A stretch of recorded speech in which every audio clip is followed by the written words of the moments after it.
Alors, le pouvoir que j'ai envie de développer plus précisément aujourd'hui, c'est le pouvoir de protection. Même si le terme protection évoque l'idée d'un danger, je ne suis pas une fana, je ne suis pas une parano, donc je ne suis pas une fana de parler de danger, mais malgré tout, la société d'aujourd'hui nous expose à deux dangers importants, le danger du masculin négatif et le danger du féminin négatif. Le masculin négatif est celui qui nous pousse à l'hyperactivité.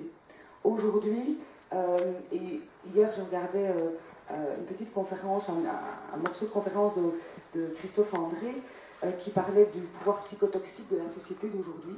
Et il disait justement ça, il disait que dans cette hyperactivité, nous sommes éloignés de notre être profond. Dans une journée comme elle se déroule, nous avons vraiment très peu d'occasions d'être en contact simplement avec notre intériorité, contact avec nous-mêmes, ou avec l'autre, dans un contact de qualité. On parlait de présence tout à l'heure. Vous avez sûrement tous fait l'expérience de qu'est-ce que c'est être avec quelqu'un qui est dans sa présence ou quelqu'un qui est en train de penser à autre chose, d'être connecté avec son smartphone ou avec son ordinateur ou sa tablette. Donc cette hyperactivité nous met en danger de perte de sens et de perte de sens à notre vie. Les Français et les Belges sont consommateurs d'antidépresseurs et d'anxiolytiques à un taux, je me souviens plus très bien, mais ça tourne autour des 65-70%, ce qui est énorme, 70% de la population qui prend des antidépresseurs ou des anxiolytiques.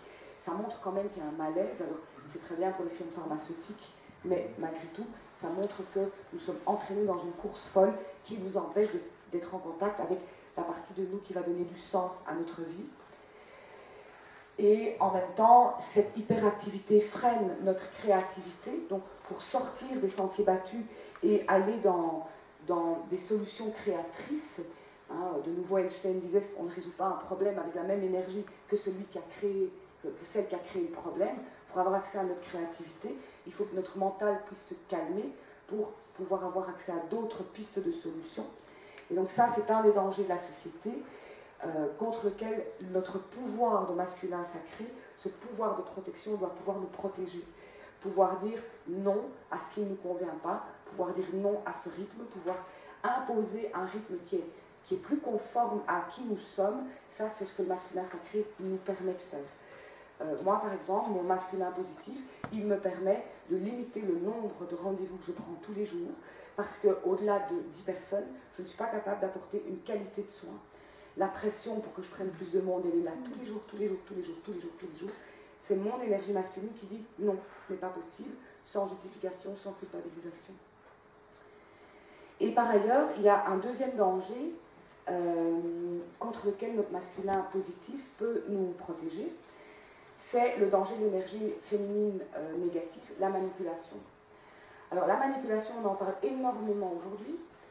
Il y a beaucoup de livres qui sont sortis là-dessus. Et encore pour venir, quand j'ai pris le train hier pour aller jusque Lyon pour la conférence du soir, je cherchais dans la petite librairie de la gare une petite revue me disant je vais aller un peu lire qui est marié avec qui et quel chanteur a quitté quelle chanteuse, parce que de temps en temps j'aime bien me tenir au courant.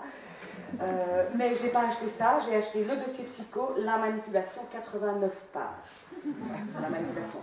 Alors à noter, il parlait des pervers narcissiques, mais pas des perverses narcissiques. Or, vous savez bien qu'il y en a autant de femmes que d'hommes, et en Belgique pour l'instant il y a un spot télévisé pour l'instant qui parle de la violence conjugale, donc mais morale, pas la violence physique, et c'est un homme qui est pervers narcissique et qui maltraite psychologiquement sa compagne.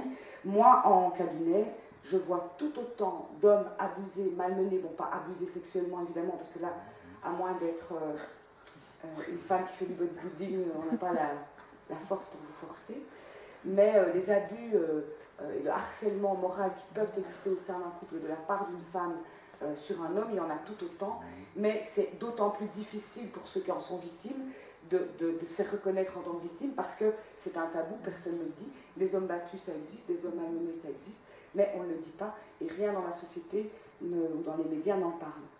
Mais donc, la manipulation est très très sur le devant de la scène aujourd'hui, et là à nouveau, j'appelle un peu à une certaine nuance, parce que il ne faut pas confondre les êtres manipulateurs, les pervers narcissiques et les perverses narcissiques, il y en a, mais c'est environ 2% de la population. Par contre, il y a des comportements de manipulation. Et être et faire, ce n'est pas la même chose. Et on a un peu tendance à mettre cette étiquette de manipulateur partout. D'ailleurs, en tout cas en Belgique, dans les divorces, parfois je dois faire des rapports pour justifier l'état psychologique d'une personne qui a été victime d'un ou d'une manipulatrice. Les juges ne prennent plus ça au sérieux. Écrire être manipulateur, enfin, le mari est un manipulateur ou la femme est manipulatrice, les juges ne prennent plus ça au sérieux. À force de mettre ce nom partout, on finit par ne plus vraiment pouvoir prendre soin des réelles victimes. Donc là, je vous invite à cette réflexion-là, de bien